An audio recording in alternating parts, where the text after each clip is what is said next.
Working Man is the latest Jason Statham action movie that is a kind of, I guess, not a sequel to The Beekeeper, but kind of a spiritual sequel to Beekeepers, directed by the same guy. Teams him up with it. It has kind of that same tone to The Beekeeper. It's not as good as The Beekeeper.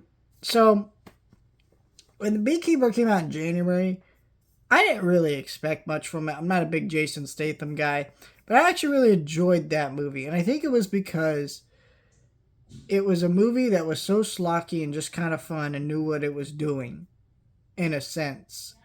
That it worked, with Jason Statham's whole bit of "I'm the beekeeper," yada yada yada, and I wanted to see more, and I wanted to see a sequel to that, and looks like they are. This one didn't come together for me. I really didn't care for this one because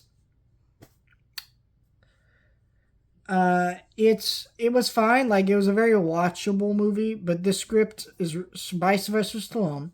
I think the action is actually a little bit better in this movie, though. I feel like there's more kills in that movie. I remember. I just feel like human trafficking was kind of like, okay, we're doing that, and he takes down the human traffickers.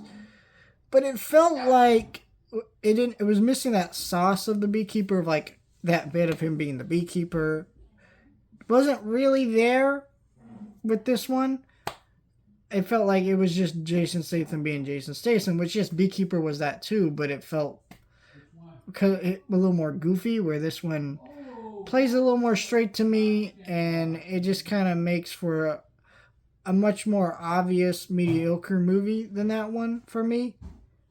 Um, but yeah, that's kind of my thoughts on the movie. Not really much to say there. I think if you like Jason Statham movies, and honestly, if you're looking for something to see in theaters, it's not a bad watch. Do you think there's better things to check out in theaters? But it is a movie that you will probably enjoy if you do this. I guess my thought also while watching this, by the way, is like, I was kind of watching this going, do not become Liam Neeson, where you start doing the same movie all the time, which Jason, Jason Statham does to an extent, but not like Liam Neeson was doing it. Like, every year he'd have a new one, just like Taken. Please don't do that. I like you quite a bit more than I like Liam Neeson right now because of all that shit, and I hope that he doesn't become that. Let me know your thoughts. Like, share, and subscribe.